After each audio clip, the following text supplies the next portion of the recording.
Herkese merhaba, ben Şenol. Bu video ile sizlere çok daha farklı ve görselliği yüksek, performans ölçer grafiğinin farklı bir şeklini nasıl hazırlayabileceğinizi öğretmeye çalışacağım.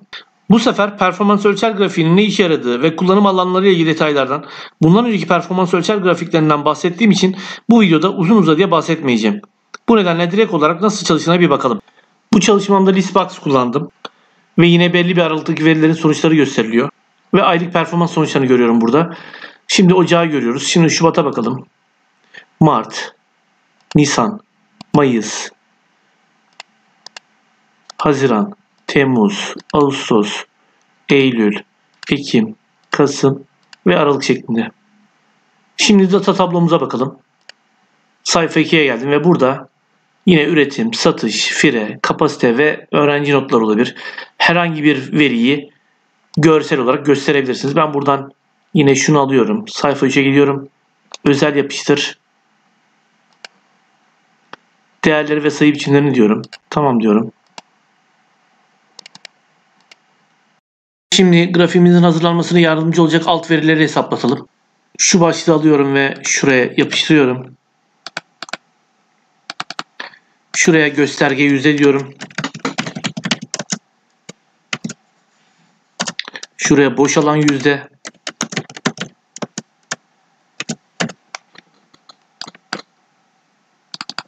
Şunu geçici olarak yine şunu seçeceğim. Şuraya yüzdeyi seçiyorum ve 1 yazıyorum. Şurayı da daha önce söylediğim gibi 2 eksi topla. Şurayı toplatıp çıkaracağım.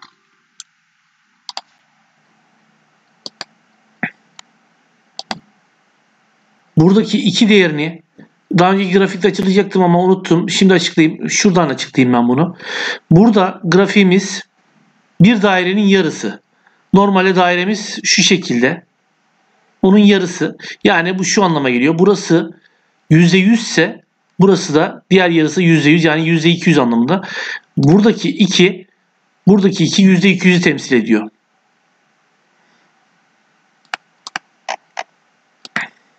Bu grafiği hazırlarken 2 tane alt veriye daha ihtiyacımız olacak. Bunlardan bir tanesi üretim yüzde oranlarını gösterecek alt veri olacak. Bunu da şöyle hesaplayacağız. Şu başlığı alıyorum. Şuraya ve buraya şöyle bir oran veriyorum. %0 diyorum. %20, %40, %60 ve %80 şeklinde. Ve bunlara da bir oran veriyorum. %01, %22, %43, %64, %85 olacak şekilde. Şimdi şunu tekrar kopyalıyorum ve şuraya alıyorum. Burası oran aralığımızı belirleyecek alan. Bunun için şöyle yapıyorum. Düşey ara diyorum.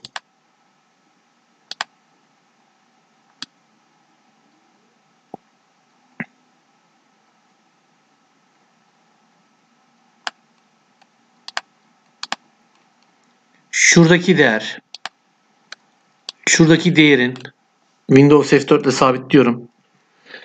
İçinde ise 2 tane sütun olduğu için 2 diyorum. Şuraya ise 0 yazmıyorum bu sefer. 1 yazıyorum.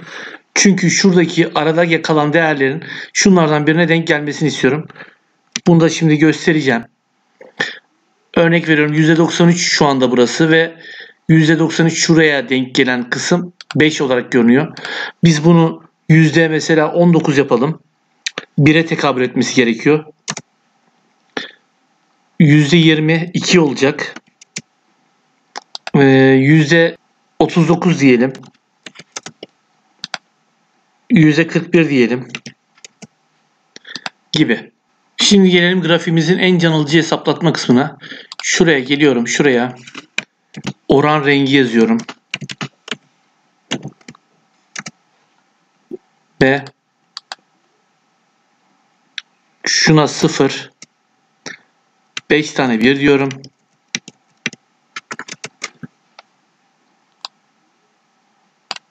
Tekrar 0, ve 5 diyorum. Bunlar neyi ifade ediyor? Göstereyim şuradan, grafikten göstereyim. 0 şurası. 5 tane bir şunlar. 0 ve kalan 5 de dairemizin kalan kısmı.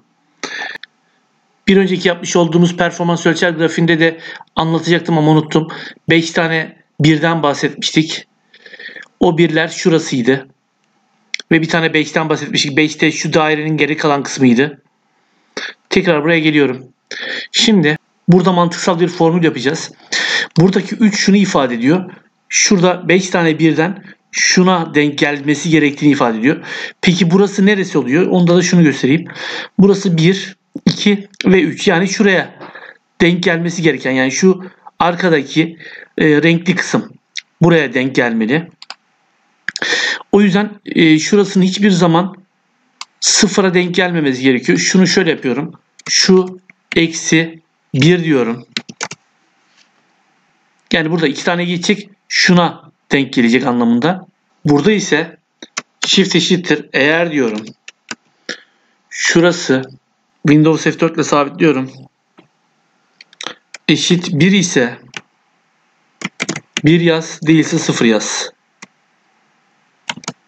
Parantezi kapa.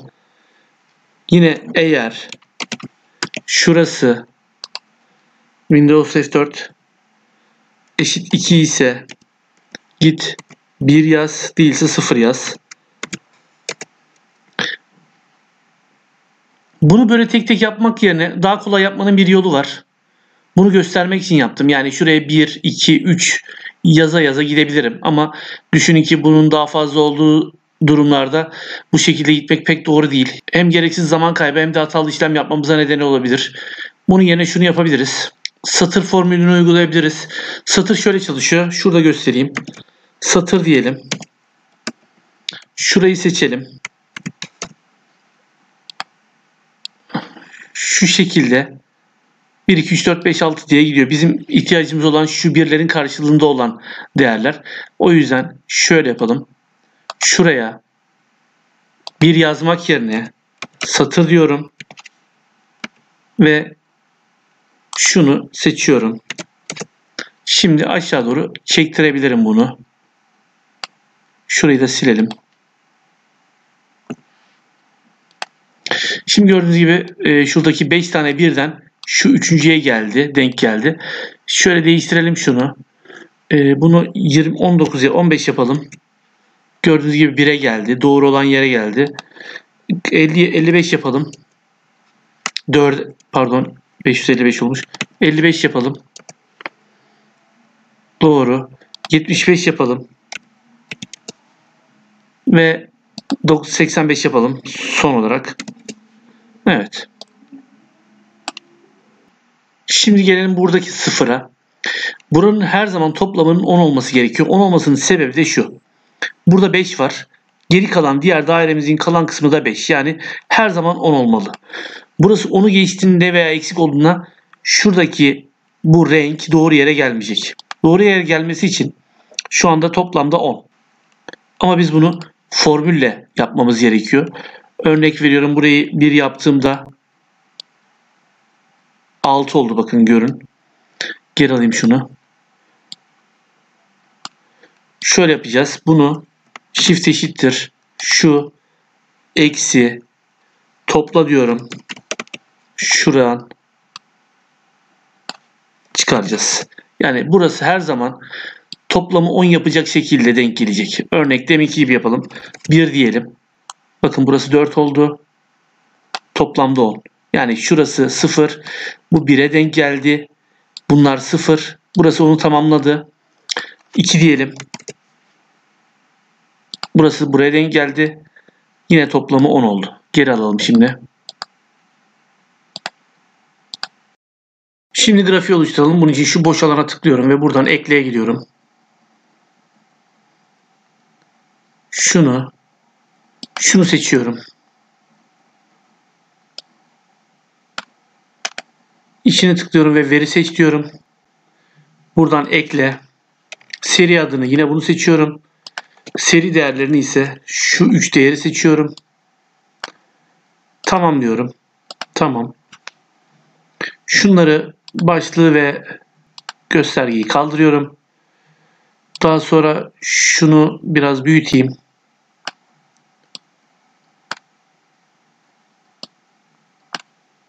Şu seçiliyken biçimden dolgu olmasın, ana hat olmasın. Grafiğimi seçiyorum, ana hat olmasın. Daha sonra şuraya geliyorum, görünümden kılavuz çizgilerini kaldırıyorum. Yine grafiğimi seçiyorum, buradan veriselini biçimlendir diyorum. Buradaki açıyı, bakın 0 şurası. Benim istediğim şimdi bunun şu alanın, şunun şuraya gelmesi. Yani 270. Neden 270 derece verdiğimde şimdi açıklayacağım. Şundan dolayı burası sıfırdı. Dairemizin çapı 360, yarı çapı 180. Bunu şuradan böldüğümüzde 90, 180 yarı çap. Şurayı da 90'ı daha eklediğim zaman 270 yapıyor. Yani ben aslında başlangıç noktası olarak, grafiğimin başlangıç noktası olarak şurayı aldım. Burası da 270 derece olduğu için bunu bu şekilde ayarlıyorum.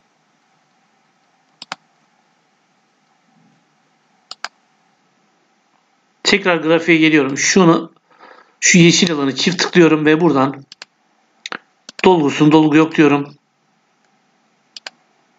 Şunu çift tıklıyorum. Dolgu yok diyorum. Şunu seçebilmek için şuraya 15 yazıyorum. Ve bunu çift tıklıyorum. Buradan dolguya geliyorum. Düz dolgu siyah diyorum. Kenarlığına geliyorum. Düz çizgi. Rengi siyah olacak. Genişliği de 3,5 olacak yine. Veya 4 de olabilir. Tekrar buraya geliyorum ve şurayı 0 yapıyorum. Sadece çizgi olarak bırakıyorum.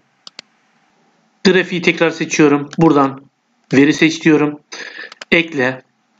Oran diye bir başlık atıyorum. Ve şunun içine tekrardan noktalı virgül 1, 5 tane 1, bir tane 5 yazıyorum. Bunu açıklayayım şimdi. 5 tane 1 ve bir tane 5 şu anlama geliyor. Tamam. Şurada göstereyim. Şu 5 tane 1 şurası. 1, 2, 3, 4, 5.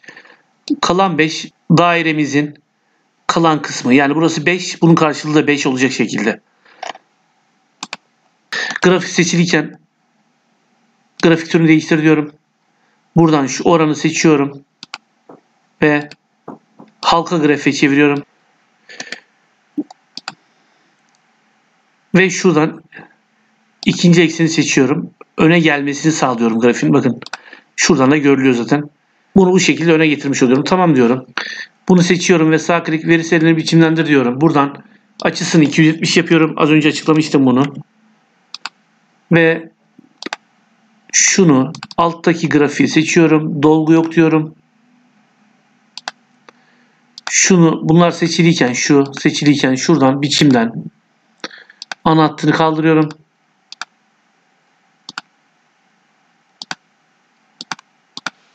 Şimdi renklerini ayarlayalım. İlkini çift tıklıyorum. Buradan düz dolgu. Yine şu koyu kırmızıyla başlıyorum. İkincisini seçiyorum. Düz dolgu. Açık kırmızı. Üçüncüsü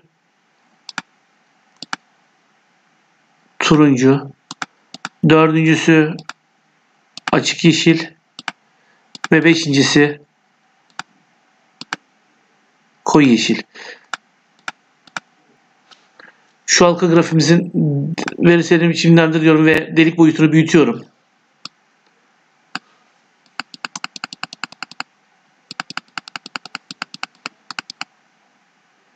Bu sefer 75 yapalım.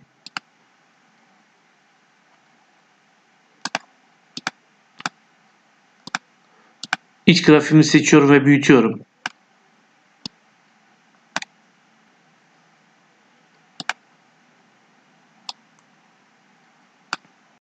Şimdi grafimizin son verilerini ekleyelim.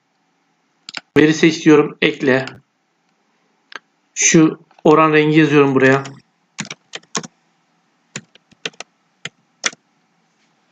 Şunu siliyorum. Şurayı seçiyorum. Tamam diyorum. Tamam. Şunu seçiyorum ve grafik türünü değiştiriyorum. Çünkü biz burada halka değil pasta grafik yapacağız bunu. Şu şekilde. Tamam diyorum. Yine bunu seçiyorum ve veri selini biçimlendir. Açısını 270 yapıyorum. Biçimden şunu kapatıyorum. Biçimden ana hattını olmasın. Tabii hepsini seçmem lazım. Ana hattı olmasın. Şuraya geliyorum. Alttaki şu rengi çift tıklıyorum ve dolgu yok diyorum.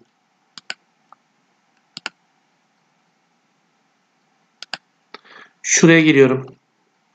10 yazıyorum. Ve şu değerin şuraya gelmesini sağlıyorum. Bu rengimizi çift tıklıyorum ve dolgudan düz dolgu kırmızı yapacağım. Koyu kırmızı ama değerini saydamlık değerini 150 yapacağım. Şunu seçiyorum. Mavi olan kısmı çift tıklıyorum. Dolguya gelip dolgu yok diyorum burada. Şuraya %20 yazıyorum. Şurayı çift tıklıyorum. Şunu dolgu, düz dolgu ve açık kırmızı diyorum. Saydamlığını 150 yapacağım.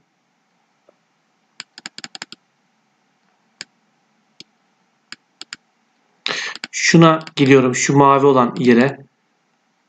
Dolgu yok diyorum. Şuraya geliyorum. 30 yazıyorum.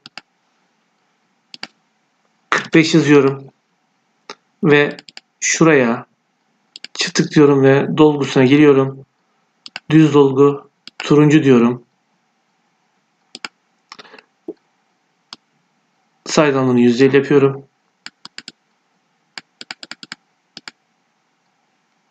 Şuraya geliyorum. 160 diyorum. Çift tıklıyorum.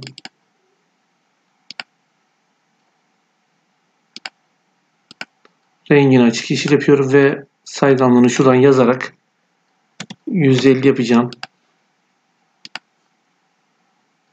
Son olarak 85 diyorum. Ve şunu çift tıklıyorum. Dolgu. Düz dolgu. Koyu yeşil. Yanlış oldu.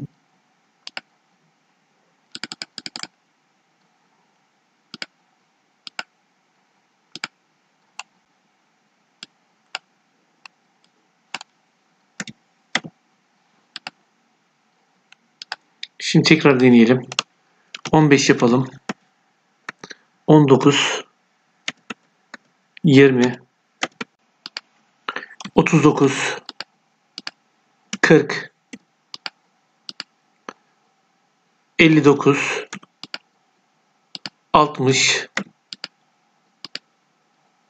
79 ve 80. Son olarak da 99 diyelim. Evet. Şimdi grafiğimizin şu yazılarını ekleyelim. Şu yuvarlağı ekleyelim bir de. Öncelikle şuradan ekle diyorum. Şekillerden şu daireyi seçiyorum. Buradan 1'e kadar düşürüyorum bunu. 1'e 1 yapıyorum. Ana hat olmasın. Dolgusu siyah olsun. Şuradan da efekt verelim.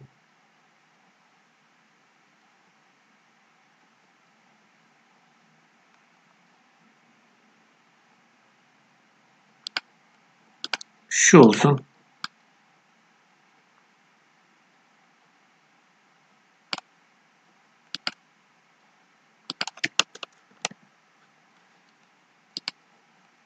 Tekrar ekle. Metin kutusu. Çok kötü yazalım.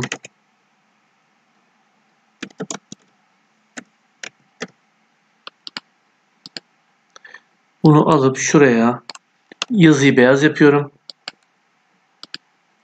Kalın ve büyütüyorum. Şöyle döndürüyorum bunu. Kontrole basılı bir şekilde kopyalıyorum. Sadece kötü yazıyorum. Döndürüyorum şöyle.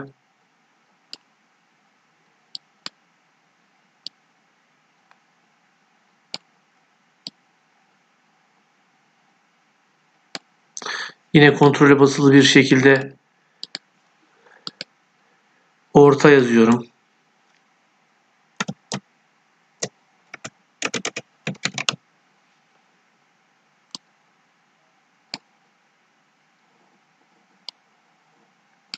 Tekrar kontrole basılı bir şekilde iyi.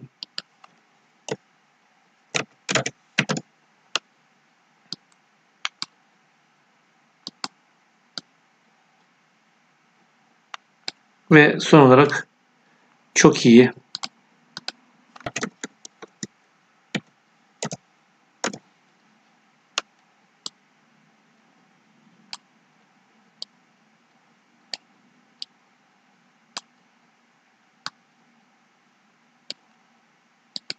Tekrar ekle.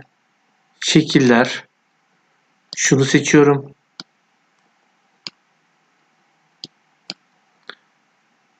Dolgusu gri. Ana hat olmasın. Efekt olarak da bu sefer şunu verelim. Tekrar ekle. Metin kutusu ve şuraya Shift eşittir.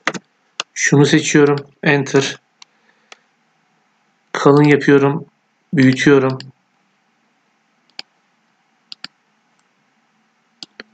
Şuraya bunu sığacak şekilde tekrar büyütmeye devam ediyorum.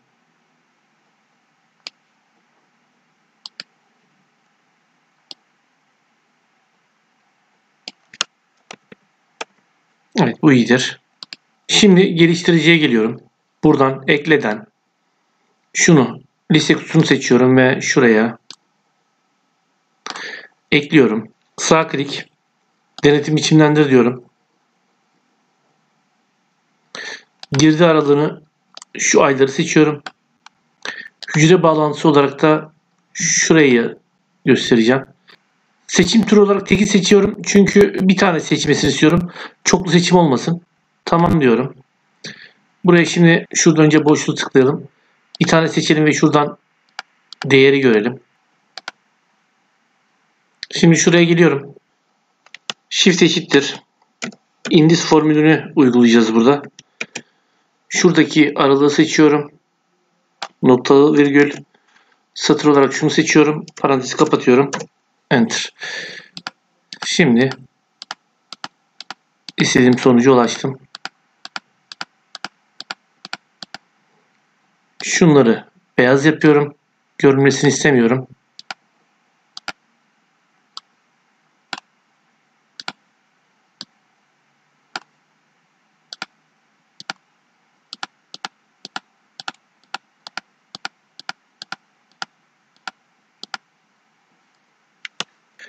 Performans grafiği ile ilgili anlatacaklarım bu kadar. Umarım videomu beğenmişsinizdir. Bundan sonraki videolarımı takip etmek ve öğrenmek isterseniz kanalıma üye olmanızı rica ediyorum. Şimdilik kendinize iyi bakın. Daha sonra tekrar görüşmek üzere.